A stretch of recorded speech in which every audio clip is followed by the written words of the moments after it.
자, 이제 통일 외교 안보 분야로 넘어가도록 하겠습니다. 이 분야는 뭐 워낙 현안이 많기 때문에 많은 분들이 관심을 가지고 계시고요. 주 토론자는 김영희대 기자와 고유한 교수 두 분이십니다. 김영희대 기자께서 시작해 주시죠. 예, 한 시간 이상 인내심 갖고 기다리니까 기회가 왔습니다. 수고하셨습니다. 예. 북한 핵 문제가 말이죠. 최근 들어와가지고 성격이 확 바뀌어버렸습니다. 하나는 이 북한이 스스로 베이징 회담에서 우리 핵무기 갖고 있다 하고 선언을 해버린 거고, 또 하나는 사실상 중국이 주선하는 북미 양자회담이 지금 진행되고 있고, 거기에서 북한이 대범한 제안, 내용을 들여다보면은 일괄 타결, 이렇게 제시를 해놓고 있습니다. 근데, 거기까지 가는 과정에서 대통령께서는 또 우리 정부는 또 우리 저희 외무장관도 그렇고요, 한국의 주도적인 역할, 한국이 주도하는 해결, 이걸 많이 강조를 하셨어요. 근데 오늘 저희 보도가 난 걸 보면은 나종일 안보보좌관이 미국에다가 어떻게 통보를 했다고 보도가 됐느냐 하면은, 우리 3자 회담 거기 그 회담에 안 들어가도 좋다. 집착 안 한다. 이건 정부 방침이다 하고 딱 얘기를 했어요. 그런데 그 전에 이제 또 대통령께서는 이거 뭐 때와 형식 막 그거 중요하지 않다. 내용이 중요하다. 그래서 이거하고 맥을 같이 한다. 이렇게 본다면 그러면 지금 그 한국 주도는 어디로 갔느냐? 한국 국민들 그동안에 오도하신 게 아니냐? 막 고의든 아니든 간에. 예. 이런 문제가 생기고, 그리고 그러면 우리의 해결 방안은 뭐냐? 3자 회담이 참석하면 주도가 되고 참석하지 않으면 주도가 되지 않는 것은 아니라고 생각합니다. 중요한 것은 미국의 대북 정책이 미국의 일방적 관점에 의해서 관철될 수도 있고, 또한 한국의 견해가 강하게 작용해서 미국의 대북 정책이 변화한 형태로 적용될 수도 있습니다. 제가 대통령 처음 당선됐을 때 미국은 평화적 해결이라는 말도 잘 사용하지 않았고, 또 대화는 더더욱 저 멀리 있었습니다. 근데 우리 많은 국민들이 또는 많은 언론이 굉장히 조마조마하게 바라봤습니다. 완전 단호하게 평화적 원칙, 대화에 의한 해결, 그리고 미국에 대해서 대화를 촉구하는 그런 태도를 여러 차례 반복해서 발표했습니다. 모두들 불안해했죠. 미국하고 이러다가 완전히 틀어지고 판 깨지는 거 아니냐고 불안해했지만, 지금 어떻든 미국이 그 이후에 제 말 듣고 했든 아니 했든 대화로 나가고 있습니다. 결국 평화적 해결밖에 길이 없다는 상황을 모두가 인식하게 설득해 나가는 과정, 이것이 주도적인 것이라고 난 생각합니다. 한국의 입장과 이해관계가 관철되어 나가는 과정이라고 생각하기 때문에 주도적이라고 생각합니다.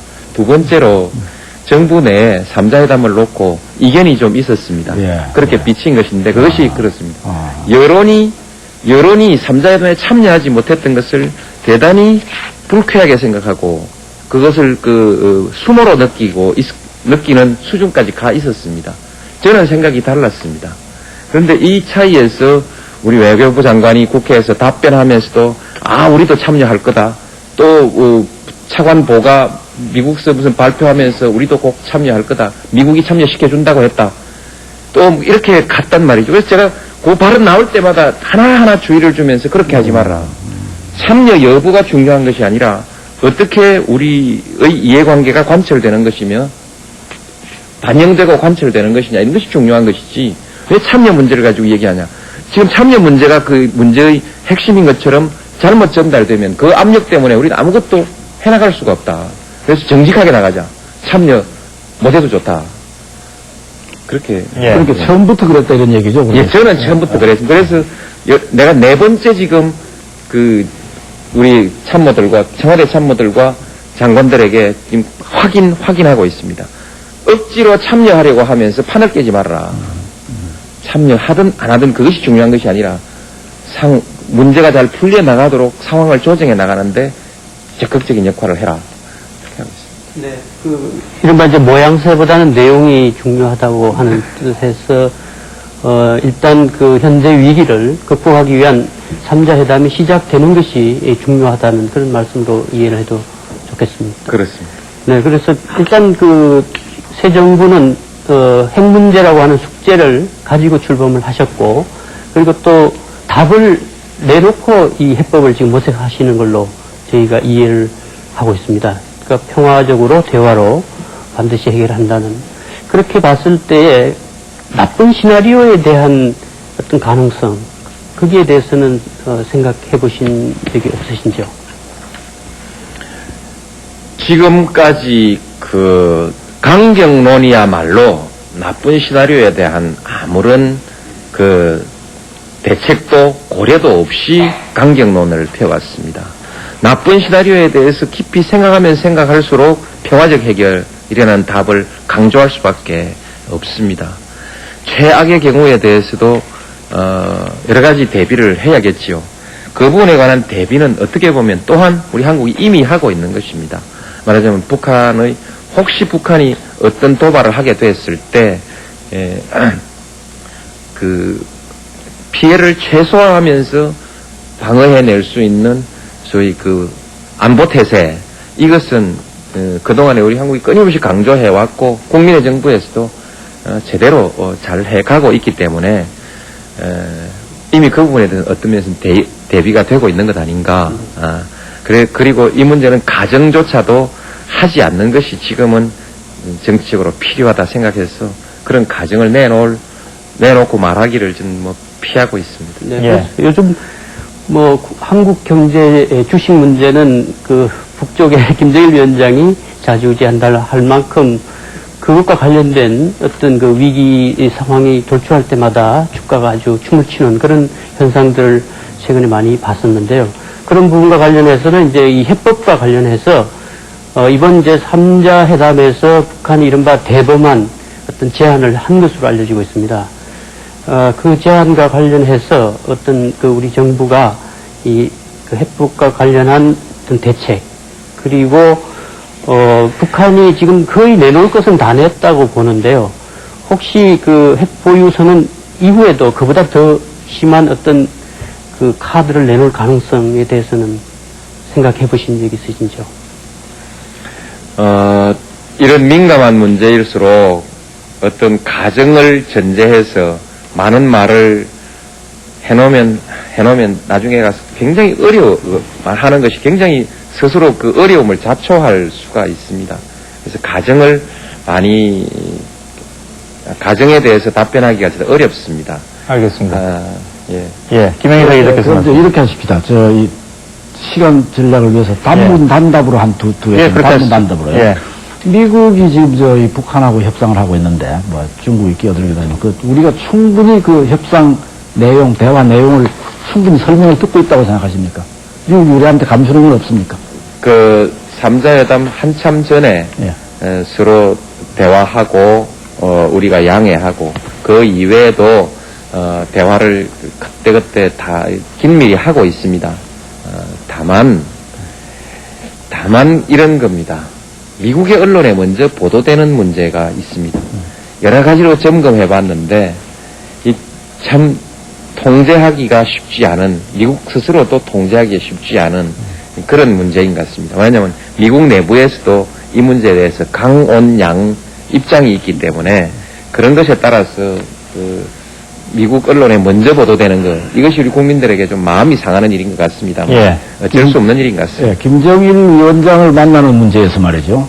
대선 중에는 상당히 그 의욕을 보이셨는데 그 뒤에는 이제 핵 먼저 포기해라 하는. 어쨌든 김정일을 만나는 데서 부시 대통령한테 선수를 뺏길 가능성은 없습니까? 저는 그 점은 그렇더라도 그것 자체가 문제가 되는 것은 아니다. 김정일 위원장을 제가 지금 만나려고 노력하고 있지 않습니다.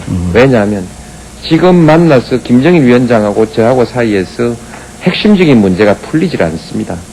지금 우리가 한미 관계에 있어서 핵 문제가 있고 주한미군의 문제가 있고 또한 소파 문제도 있고 그 밖 경제 문제도 있는데 남북 관계에 있어서도 핵 문제가 있고 또한 그 이후 군사적 긴장 완화에서부터 교류 협력에 관한 문제들이 있는데 기본적으로 북미 간의 핵 문제가 타결되지 않으면 이 나머지 문제들은 그 김정일 위원장 따로 만나가지고 얘기를 해서 풀어낼 수 있는 문제가 아니기 때문에 괜히 되지도 않을 일 가지고 가서 사진만 찍고 하는 이런 것은 적절치 않은 김정일 위원장을 만나는 조건이 뭡니까? 전제 조건이 핵포기 선언입니까? 그런 전제 조건은 없습니다. 상황 이 시점에서 만나면 뭔가 이제 일보 진전된 타협을 이루어낼 수 있겠다 하는 상황일 때 적극적으로 제안하고 만나서 또 일보 진전하는 그런 그 조치를 해나가야겠죠. 예. 핵 문제 해결되고 나면 그 다음에 남북 관계는 바로바로 진전해야 될 많은 문제들이 있다고 생각합니다. 김대 기자님 끝나셨습니까? 예. 고 교수께서 말씀해 주시죠. 네. 지금 핵 문제 해결 과정과 이렇게 지금까지 전개되어 온 상황을 보면, 미국은 지금 다자 접근 또 안보리 해부, 지금 다시 이제 3자로 내려오긴 했지만, 내부적으로도 아직 그 북핵 문제와 관련한 입장 조율이 끝나지 않은 상태에서 어떻게 보면 시간 벌기를 하는 것 같고요. 그리고 북한은 지금 내놓을 수 있는 거의 모든 카드를 내놓고 가능한 빨리 해결하자는 그런 입장인 것 같은데요. 만약 이게 이제 미국 입장이 정리가 안 돼서 시간을 오래 끌게 될 때, 그렇게 되면 핵 문제가 해결된 다음에 정상회담을 추진하시겠다고 하는 그 말씀과 비춰봤을 때 상당히 정상회담도 늦어질 수 있다는 그런 그 말도 가능하거든요. 그런 의미에서 본다면 핵 문제를 해결하는 과정에서 김 위원장을 만나서 조기에 해결할 수 있는 어떤 설득이라든가 또 서로의 어떤 평화를 위한 협상의 기회로 삼으실 의향은 없으신지요? 제가 그 대선 선거 직전 후보 시절에 김정일 위원장도 만나고 부시 대통령도 만나고 다 만나겠다 이렇게 얘기했습니다. 그 당시는 북미 간의 대화가 단절되어 있습니다. 단절되어 있기 때문에 그것을 잇기 위한 노력으로서 양쪽의 그 접근이 필요했습니다. 지금은 어떻든 중국이 판을 만들어서 자리를 만들어서 북미 간의 대화가 지금 진행되고 있습니다. 진행되고 있을 때에는 그 판이 잘 되도록 해줘야 됩니다. 그 대화판이 잘 되도록 해가야지 제가 지금 김정일 위원장 만나가지고 딴소리 해버리고 이렇게 하면 되던 판도 깨지는 수가 있습니다. 만일에 지금 북미 대화가 끊어지는 상황으로 다시 끊어지고 또다시 그 대화의 통로가 막혔을 때 그것을 잇기 위해서 또 여러 가지 노력들을 새롭게 해야 합니다. 그래서 그때는 그 과정에서 김정일 위원장을 만나는 것도 하나의 그 방안이 될 수 있겠죠. 또 그것이 아니라 다자간의 여러 가지 대화 틀들을 만들어 가지고 또 상황을 조성하는 것도 있겠죠. 이런 그 상황 따라서 하는 것이 좋을 것 같습니다. 하나만 여쭤볼게요. 미국으로부터 북한 핵 문제가 풀리기 전까지는 북한에 대한 경제 지원을 줄여달라는 주문 또는 압력 같은 게 있었습니까? 없었습니다. 예, 알겠습니다. 한미 정상회담 부분하고 앞으로 2주 되면 이제 가서 만나셔야 되니까요. 그리고 한미 관계하고 합쳐서 좀 진행하도록 하죠. 김영희다 기자. 예. 제가 두 가지만 여쭙겠습니다. 우선 쉬운 것부터 이제 거기서 하나의 이 북한 핵 문제 해결의 하나의 큰 전환기 어떤 계기가 될 것 같은데 그걸 어떤 안을 어떻게 준비하고 계시는지 이제 그거 하나 하고요. 그 다음에 이제 제가 동의하실지 안 하실지 모르겠습니다만 제 생각엔 부시 대통령이 아직도 우리 대통령을 자유민주주의자로는 이렇게 같은 보지 않고 고이즈미 일본 총리하고는 신자유주의 동맹 같은 걸 갖고 있어요. 그러나 이제 우리 노무현 대통령에 대해서는 그런 자유민주주의자로 보지 않고 사회적 자유주의자. 사회적이라는 건 다른 사회적이 아니고 독일 경제 사회적 시장 경제라고 할 때 그 사회적입니다. 그러니까 이제 코드가 맞아야 되는데 어떤 이념상의 좌표를 가지고 부시하고 대화를 하실 겁니까? 얼마 전에 칠레 대통령이 오셔가지고 제게 소위 진보주의 세계 지도자들 모임이 7월 달에 유럽에서 있는데 거기 한번 참석하자 이렇게 제안을 했습니다. 그 뒤에 영국에서 토니 블레어에 가까운 정치인 한 분이 와서 역시 그런 제안을 했습니다. 토니 블레어의 제안을 전해주었습니다. 근데 토니 블레어와 또 미국 부시 대통령은 지금 아주 돈독한 관계를 또 유지해 가고 있습니다. 근데 지금 우리가 가지고 있는 여러 가지 정책이 토니 블레어보다 더 왼쪽에 가 있는 것도 아니고 또 뭐 슈레드보다 훨씬 더 왼쪽에 가 있는 것도 저는 아니라고 생각합니다. 이미 좌우를 관념적으로 크게 구분하는 것은 정치 현실에서 큰 의미가 없고, 참 의미가 없는 거 아닌가. 또 한때는 클린턴 대통령도 역시 진보주의 지도자 그룹에 들어있었거든요. 그래서 그런 것은 그것이 핵심적인 문제는 아니라고 생각합니다. 그동안에 이제 우리 선거 과정이나 한국의 이념적 대결 구도 속에서 그에 대한 여러 가지 공격, 선거 때 제가 받았던 여러 가지 공격들, 이런 것들이 미국에 증폭돼서 전달돼 있고, 그 다음에 정보 부족, 이것이 여러 가지 그동안에 그 말들을 낳았습니다만, 이제 그 문제는 거의 해소된 것으로 보고 있습니다. 예. 지금 미국에 가셔서 한미 정상회담을 하시게 되면 어차피 북핵 문제뿐만이 아니라 이제 주한미군 문제라든가 여러 가지 한미 관계 재조정 문제도 얘기가 나올 텐데요. 지금 그 주한미군 재배치 문제라든가 이런 부분에 대해서는 어떤 그 입장을 정확하게 가지고 계신지요? 저는 주한미군 재배치는 이거 참 말하기 곤란하네. 어쨌든 이렇게 봅니다. 저는 우리 국민들에게 한국군의 자주국방의 역량이 지나치게 낮게 평가받고 있다. 실제로 한국군이 그렇게 만만치 않다. 그 말씀을 먼저 드리고 싶습니다. 그리고 이 주한미군의 재배치나 또는 일부 축소의 문제 같은 것은 지금의 한미관계로부터 비롯된 것이 아니라 미국의 세계 전략 내지 동북아 군사 전략에 의해서 지금 제기되고 있는 것이고, 실제로 한국의 군사 전문가들은 그 문제를 그렇게 심각하게 받아들이지 않습니다. 다만 우리들 국민들의 인식 속에서 미국 없으면 우리는 안보를 지켜낼 수 없다고 하는 이런 기본 전제, 국민의식, 인식이죠. 일반적 인식 때문에 이것이 큰 문제로, 정치적 문제로 문제화되어 있는 것입니다. 그리고 한국에서 주한미군 문제를 의도적으로 정치적으로 많이 이용했기 때문에 이 문제가 더 커져버린 것입니다. 예. 지난번 제가 조금만요. 예, 제가 지난번 경선할 때 질문 받은 것 중에 주한미군 어떻게 생각하냐, 이 질문 받았거든요. 대한민국 대통령 선거하는데 주한미군에 대해서 당신 태도가 뭐냐? 그럼 주한미군 없으면 우리 다 죽는다 이 말 아닙니까? 실제로 실상은 그렇지 않다.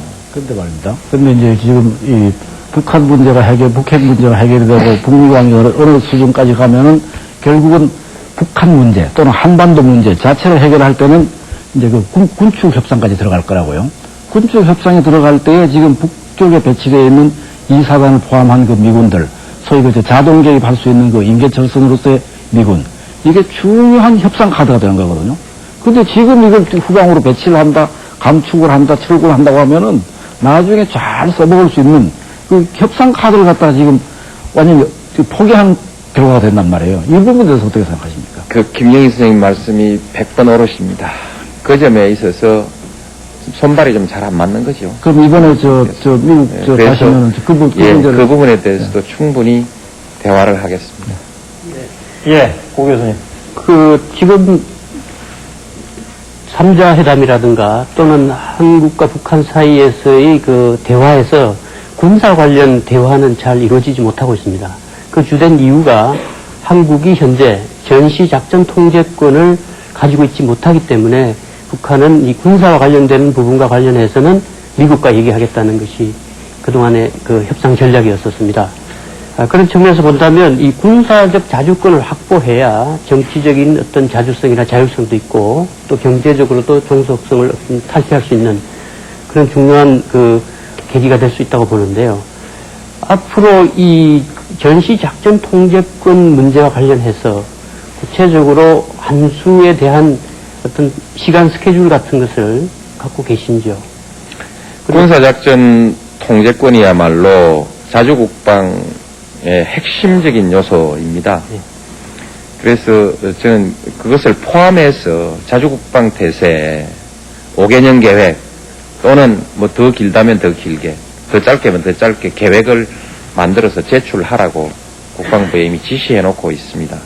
다만 그럼에도 불구하고 이 문제를 제가 크게 내걸지 않는 이유는 자칫 주한미군 문제, 소위 자주국방 얘기라는 것은 주한미군의 역할에 대한 자리매김이 있는 것이고, 주한미군의 자리매김에 대해서 지금과 다른 어떤 변화를 전제하게 됐을 때 반미 아니냐라는 질문이 금방 나오고 하는 사회적 분위기 때문에 자주국방 말도 조심조심해서 이렇게 해서 준비해 가고 있습니다. 예. 이 미국 문제 그리고 자주외교 문제는 사실 늘 많이 부딪히시죠. 개인적으로도 고민을 많이 하시는 걸로 저희는 알고 있는데 그래서 이런 우스갯얘기도 나왔습니다. 혹시 노무현 대통령의 그 노선이 친미 자주 노선 아니냐. 제가 선거 때 예. 그 말을 한번 했습니다. 자주 말하면 무슨 반역자처럼 취급하지 말라. 자주, 친미 자주도 있을 수 있다. 미국과의 우호적인 관계, 친미적 우호적 관계를 가지고 가면서 자주적인 국가로 얼마든지 갈 수 있는데, 자주만 얘기하면 그만 친미주의자로 몰아버리고, 반미주의자로 몰아버리고 그렇게 하지 말라. 그렇게 했던 일이 있습니다. 예. 아마도 네. 친미라는 말 속에 어떤 굴욕적 의미가 포함이 돼서 역사적으로 그런 경험이 있기 때문에 사람들은 그런 친밀한 말 속에 그런 이미지를 예. 담아서 해석하는 것이죠. 알겠습니다. 이 문제에서 가장 어려운 것은 예. 사실도 중요하지만 사실보다 우리 국민들이 너무 그 문제에 대해서 민감하게 생각하고 너무 이걸 크게 바라보고 있기 때문에 저희 미국에 대해서 비판적 입장에 있던 또는 미국에 대해서 아주 친미적 입장에 있던 간에 미국의 존재를 너무 크게 확대 해석하고 있고 너무 크게 보는 데서 문제가 계속 발생하고 있습니다. 예. 통일외교 안보 분야에 대한 토론 이 정도로 좀 마무리를 좀 짓도록 하겠습니다. 이제 사회 분야를 남겨놓고 있는데요. 사회 분야는 여러분들 모두가 참여하실 수가 있습니다. 조금 그 분위기 좀 풀고 시작했으면 좋겠는데, 예. 좀 가벼운 질문이랄 수도 있고 실례되는 질문이랄 수도 있겠습니다. 대통령께서는 토론의 달인입니다. 기분 나빠하지 마십시오. 검사와의 대화에서는 기분 나쁘다고 그러셨는데, 그러다 보니까 말씀이 좀 많으시죠. 같은 얘기를 두 번 하시는 경우가 종종 있습니다. 예를 들면 전교조의 교육에 대해서 좀 반미를 가르친 거 아닌지 확인해 보라 그러는 게 오해를 불러일으킨 것 같아서 다시 또 해명을 해야 했고요. 결국 이런 게 혹시 말이 너무 많아서 그런 거라고 생각하진 않으시는지요? 제가 청와대 보좌진들 중에서 제일 말이 많다고 알려진 분이 대통령께 말을 좀 줄이십사 했다면 문제 아닙니까?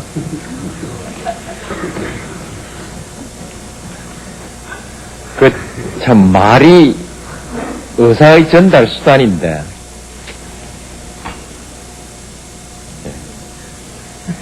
고민입니다. 그 문제를 줄여보려고 노력도 하고, 한편으로는 내가 말을 줄이니까 이게 또 불편이 굉장히 많다는 얘기를 하고, 조절하고, 그걸 또 내놓고 토론하고, 그렇게 합니다. 말수 문제도 있지만 이 정부가 말이 조금 앞설 때가 있지 않나 하는 느낌을 받을 때가 있는데, 특히 네티즌들이 아마 노무현 정부를 있게 만든 가장 핵심 동력 아니겠습니까? 그런데 그 네티즌들로부터 인터넷 추천을 받는다, 장관 추천을 받는다.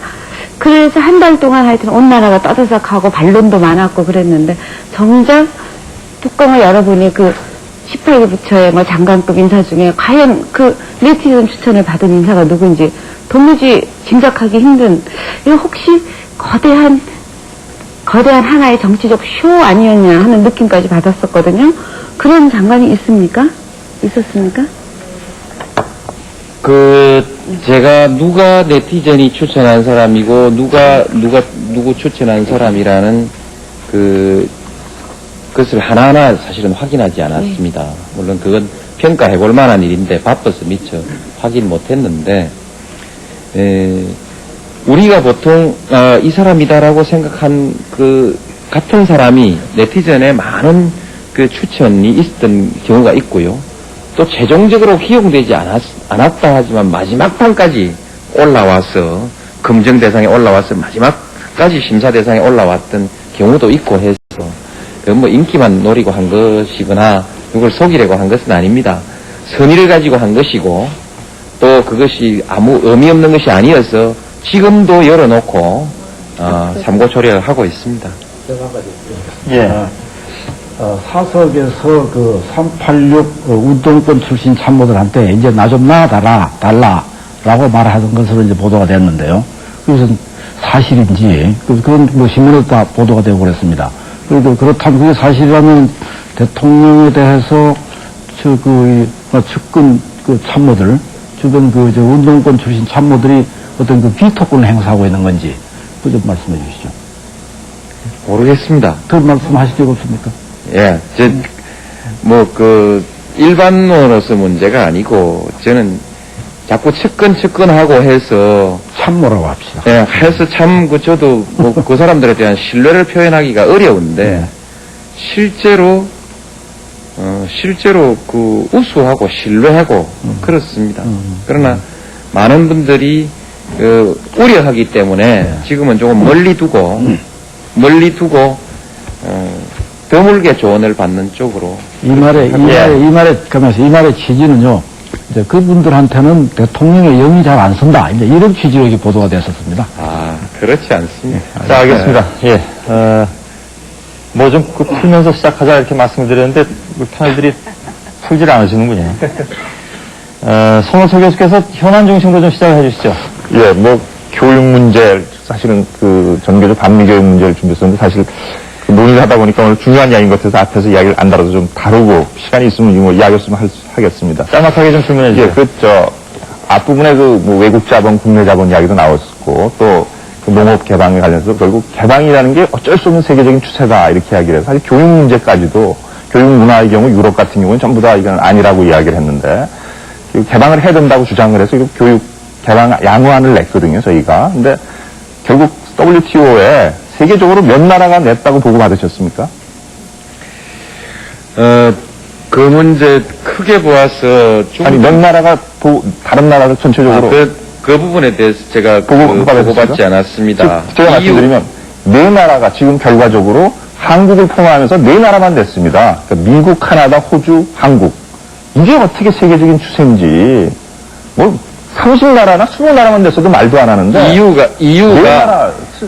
네 나라만 낸 것을 세계적인 추세라고 할 수 있습니까? 어떻게? 이유가 이렇게 하십시다. 제가 아까 농업 개방 세계적인 추세다. 그 다음에 국내 자본, 외국 자본을 차별할 수 하지 않는 것이 이제 세계적인 추세다라고 말했지. 교육 개방 그게 세계적인 추세다 이렇게 그것까지도 그렇게 말한 것은 아닙니다. 그걸 당연한 전제로 해가지고 그렇게 몰아붙이지 마십시오. 예. 그건 아닙니다. 예. 교육 개방은 세계적인 추세라서 양안을 낸 것이 아니라 그건 다른 이유로 낸 것입니다. 다른 이유로 낸 것이고 실제로 교육에 있어서 저는 중등 교육은 그야말로 국민 교육을 해야 하는 것입니다.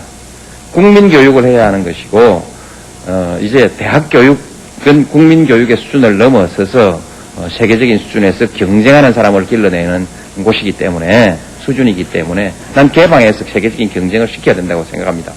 그래서 제가 교육 부분 대학 교육은 개방해라 그렇게 말했는데 제가 말한다고 그대로 다 되는 건 아니지만 아마 그 방향으로 교육 정책을 검토하고 있을 것입니다. 그래서 그 양안이 나간 것도 그런 선에서 나간 것일 것입니다. 지금 우리가 지금 외국 기업을 유치하려고 하고 직접 투자를 유치하려고 하고 있습니다. 무슨 동부가 비즈니스 센터, 물류 중심가 또는 무슨 지식 금융 중심 금융센터 이런저런 것들 내놓고 있는데 될 것도 있고 되기 어려운 것도 있지만 중요한 것은 외국인 기업가들 또는 종사자들이 한국에 와서 그야말로 싱가포르나 홍콩처럼 자유롭게 기업 활동을 할 수 있도록 기업 환경은 물론이거니와 생활 환경도 제공해야 됩니다. 예. 네. 알겠습니다. 이런 문제들을 예. 거쳐서 그렇게 이제 제기한 겁니다. 다음 내용으로 좀 넘어갔으면 좋겠는데요. 언론 정책에 대해서 좀 얘기를 좀 나누도록 하겠습니다. 김영희다 기자께 우선 기회 드리겠는데 잠깐만요. 그 전에 시간 좀 추격해서 갑시다. 조건이 있습니까? 예. 김 기자님, 짤막한 질문과 짤막한 답변으로 이어가도록 하죠.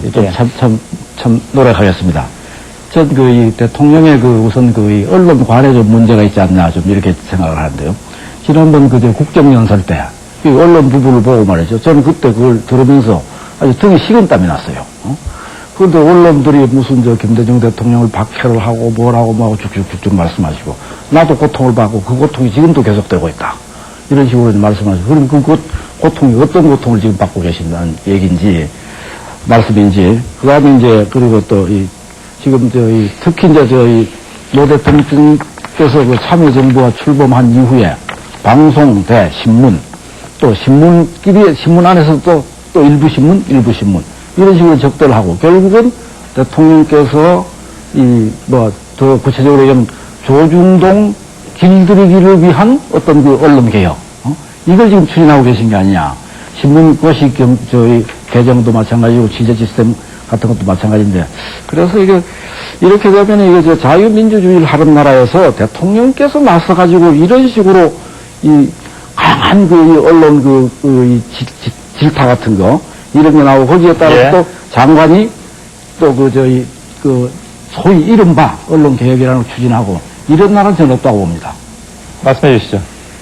그 질문에 대해서 참 동의하기 어렵습니다. 사실이 다 다릅니다. 우선 제가 언론을 박해할 만한 아무런 수단을 가지고 있지 않습니다. 그건 이해해 주시고요.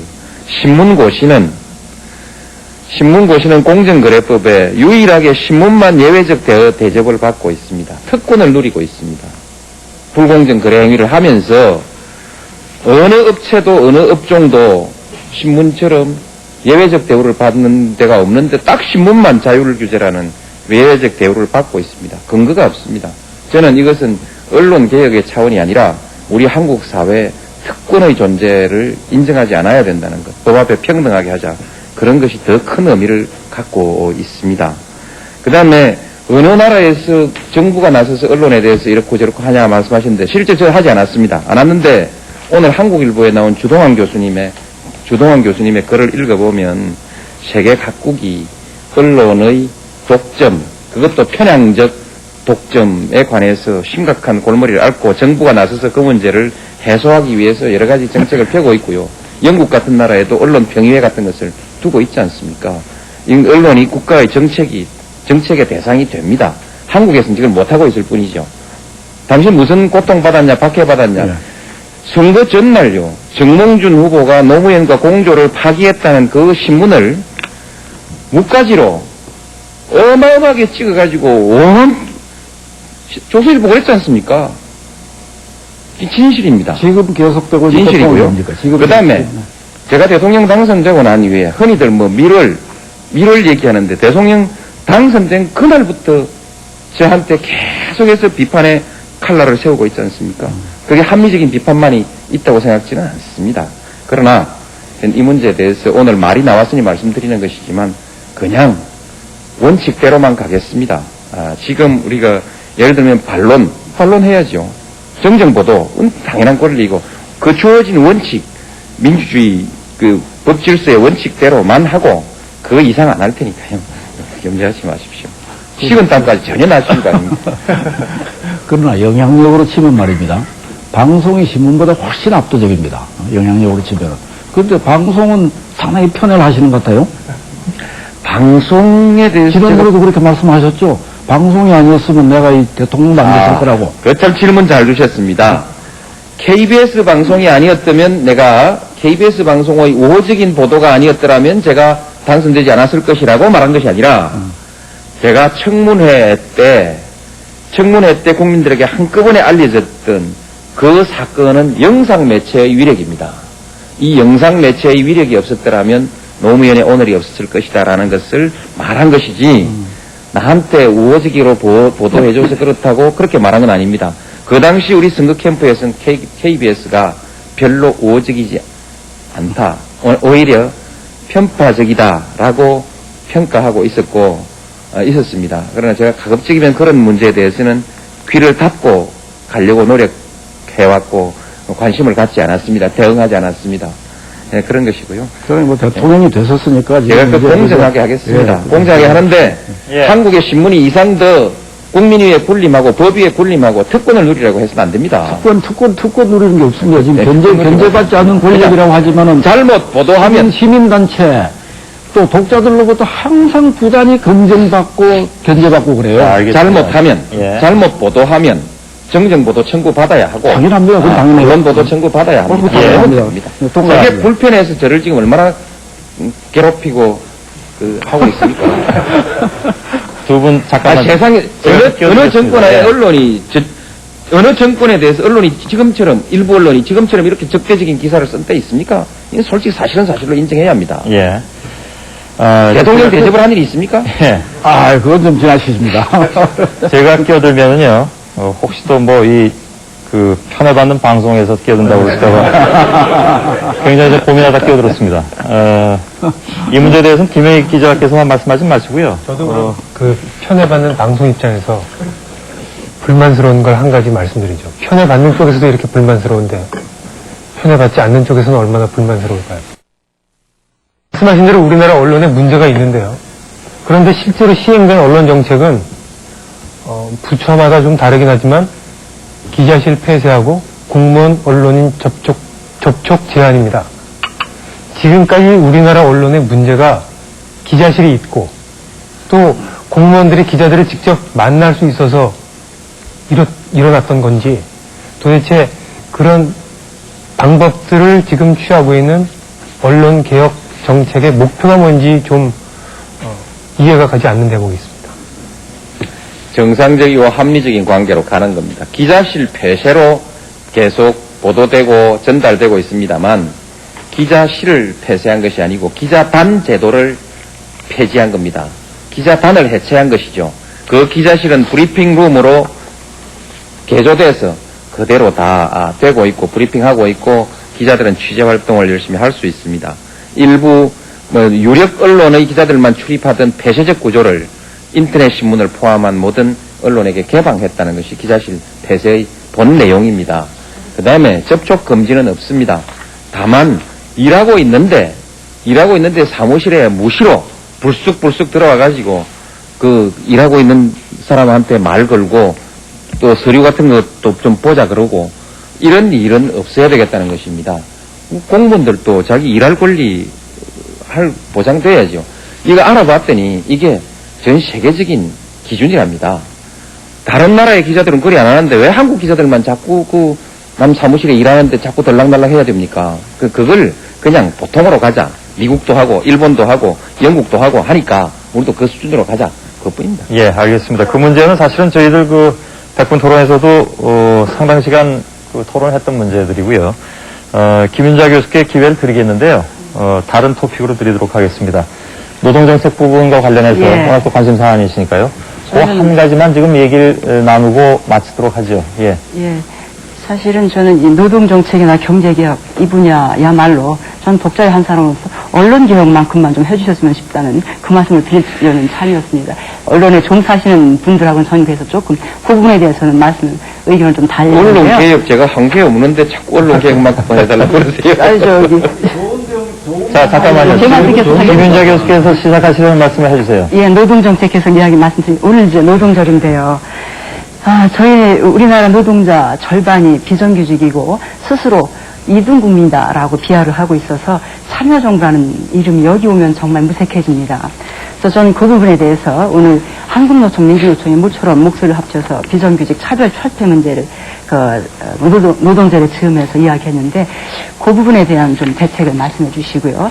저는 아까도 이 개방에 대해서 저 역시 외국 자본 통해서 선진 경영기술 배우고 선진 기술 배우고 좋아합니다. 다만 문제는 우리 경제가 감당할 수 있는 속도로 의자도 받아들이고 개방도 해야지 되고 그걸 속도를 맞춰다가 우리가 아주 뼈아프게 치렀던 것이 바로 IMF 외환위기라고 하는 교훈도 있기 때문인데 이 노동정책 관련해서도 우리나라 노동시장이 경직적이라고 하는 대단히 잘못된 오해가 있는데요. 그렇지 않습니다. 우리나라 노동시장 유연도가 미국, 캐나다에 의해서 3위라는 최근 연구 결과가 외국에서 나와 있습니다. 예를 들면 정리해고 법적으로만 복잡하지 실제로 법적 절차 통하지 않고 희망퇴직이나 명예퇴직 형태로 얼마나 자유롭게 일어나고 있거든요. 요점을 정리해 주시죠. 예. 그래서 비정규직 차별처벌에 대한 대책과 더불어서 아주 초보의 초보적인 균형과 견제를 위한 하나의 장치로서 예를 들면 노조한테 사회이사 추천제 같은 것을 조금 도입해볼 의향은 없으신지 그 두 가지 질문을 드리겠습니다. 비정규직 차별철폐에 대한 의견하고 두 번째로 사회이사제. 예. 제가 처음 당선되고 재정경제부에서 경제운용 방향에 관해서 보고서를 가지고 왔습니다. 거기에 법과 원칙에 의한 노사관계 해놨길래 그것이 지금 노동자들에게 전달될 때는 다른 의미로 전달되기 때문에 원론적 의미의 법과 원칙으로 전달되지 않고 정부의 그 강권력을 앞세우겠다는 것으로 전달되기 때문에 그렇게 하지 말고 대화와 타협에 의한 그 협력적 노사관계로 이렇게 고치라고 해서 고쳤습니다. 고쳤고 어제 저녁에 이제 그전에도 쭉 준비를 해왔습니다만 노동관계 장관과 또는 정부의 그 기관의 책임자들을 함께 만나서 앞으로 2년 내지 3년간의 목표를 하고 노사관계 또는 노정관계 전반의 문제들을 전부 다 한꺼번에 꺼내놓고 서로 주고받고 정리할 것 정리하고 새로운 노사관계, 소위 새로운 노사문화의 틀을 만들어 나가기 위한 전략적 로드맵을 하나 그려라, 이정표를 하나 그려라 이렇게 해서 작업을 진행해 가고 있습니다. 제가 사실 그 불신이 많은 사회이지만 노동자들한테 제가 한번 물어보겠습니다. 노무현도 그렇게 못 믿으면 또 믿을 만한 사람은 그 또 얼마나 있느냐. 아무하고도 대화를 못하면 결국은 아무것도 안 되는 것입니다. 어느 수준까지 인정해줄 건 인정해주고 대화해 나가면 좋겠습니다. 지금까지 몇 개의 사업장에 관련된 개별적인 문제지만 대화로서 하나씩 풀어나가고 있지 않습니까? 저는 이렇게 단편적으로 가려야 하는 것은 아닙니다. 하나씩 풀어나가면 서로의 신뢰가 구축되고 전체적으로 풀어가려고 합니다. 비정규직 문제는 제도적으로 대단히 경직되어 있고 현실에 있어서는 대단히 유연화되어 있습니다. 이것을 제도는 좀 더 풀고 현실은 좀 더 끌어올려가지고 현실은 좀 더 비정규직을 줄이는 방향으로 가서 법과 제도와 현실이 좀 일치되도록 이렇게 해나가는 지혜가 필요합니다. 이 자리에서 꼭 하나 말씀드리고 싶은 것은 큰 기업의 대기업의 노동조합이 실제 길거리로 나올 때는 비정규직 문제를 들고 나오지만 그들이 협상의 테이블에 들어갔을 때 진정한 의미에서 비정규직 문제를 진지하게 고민하고 있는가, 그리고 중소기업 노동자들과의 임금 격차에 대해서 이 나라의 대기업 노동자들이 그 문제를 해결하기 위해서 얼마나 진지하게 고민하고 있는가, 양심에 손을 얹고 좀 고민해보라고 얘기하고 싶습니다. 이건 국민들에게도 내놓고 한번 크게 토론하고 해야 되는 문제이거든요. 예. 그래서 학자님들께 부탁드리고 싶은 것은 무조건 약자라고 감싸지 말아라 이거죠.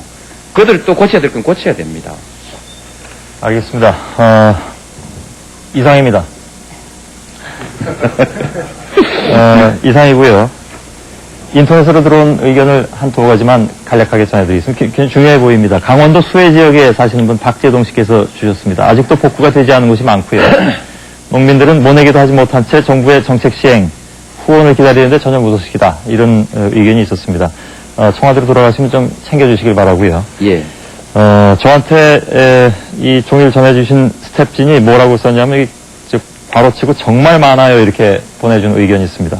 김광식 씨 외에 많은 분들이 집값이 너무 비싸서 못 살겠다 이런 의견을 정말 많이 주셨다고 이렇게 저한테 전해오셨네요. 이것도 꼭 좀 챙겨주시기 바라겠습니다. 그리고 이건 제가 드리고 싶은 질문과 같습니다. 소주를 좀 즐겨 드신다는데 물론 많이 드시진 않은 걸로 알고 있습니다.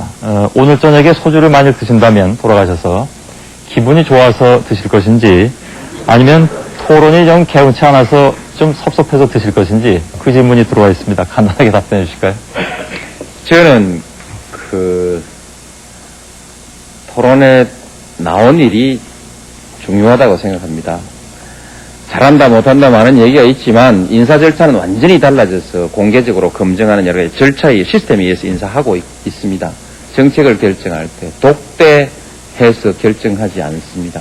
그래서 누가 정보의 라인을 독점하는 일이 없습니다. 많은 토론, 정부 안에서도 많은 토론이 이루어지고 있고 그 외에 소위 그 문화, 대면 그 사람과 사람 사이의 관계, 벽이나 높은 그 계단이 있는 이 수직 문화와 장벽의 문화들은 다 해체돼 가고 있고 예.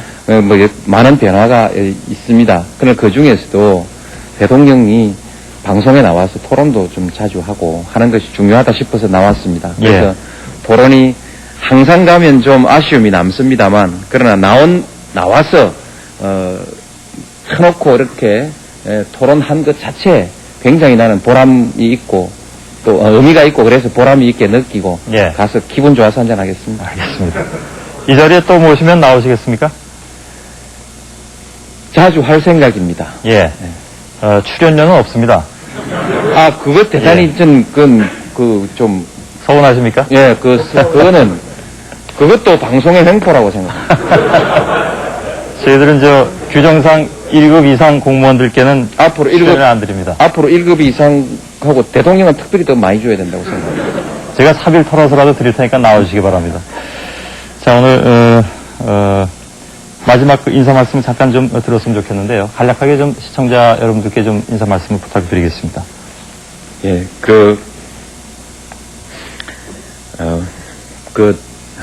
아쉬움이 많이 있을 것입니다.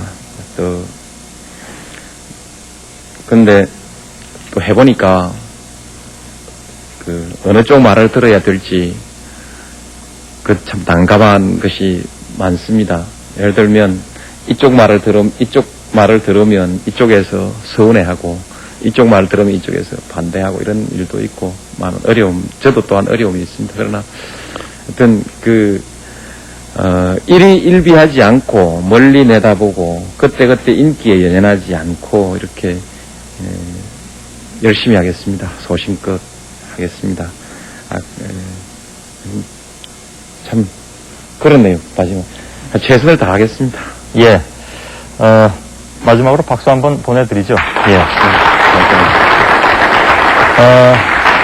저희들이 이 토론회 준비하는 동안에 정말 많은 분들이 전화도 주시고 메일도 주셨습니다. 이런 분야 다뤄달라, 또 저런 분야도 다뤄달라. 그만큼 이제 대통령과 정부에게 바라는 바가 그만큼 많은 것이죠. 그만큼 또 절실한 것도 있고요. 오늘 뭐 시간 제약 때문에 많은 분들 다 다룰 수는 없었습니다만은 방금 노 대통령께서도 말씀하신 것처럼 이런 기회는 또 있으리라고 저희도 믿습니다. 제가 예. 한마디만 더 하게 해주세요. 예, 봐드리겠습니다. 제가 깜빡 잊어서 하고 싶은 말을 못했기 때문에 예. 말씀드리려고 하는데, 어떤 정책, 어떤 결과에 대해서 국민들은 관심을 참 많이 갖습니다. 물론 저도 굉장히 좋은 정책, 좋은 결과를 내기 위해서 열심히 노력하고 있습니다만, 그러나 제가 더 역점을 두는 것은 그 정책을 생산해내는 과정을 좀 더 보다 더 합리적이고, 보다 민주적으로 한번 해보겠다는 생각을 가지고 있습니다. 예. 예를 들면 제품보다는 제품을 생산하는 프로세스가 중요하다. 저는 그런 생각을 가지고 소위 정치, 행정의 문화를 고치기 위해서 노력을 하고 있습니다. 그래서 당장에 무엇이 한테 와서 닿는 것이 없다 할지라도 그 변화가 중요하다는 점을 좀 이렇게 이해해 주시고,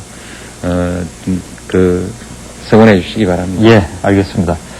아무튼 기왕에 말씀하셨던 토론공화국의 실천, 이것이 오늘이 그야말로 실질적인 첫 출발이 되지 않았나, 저도 생각을 합니다.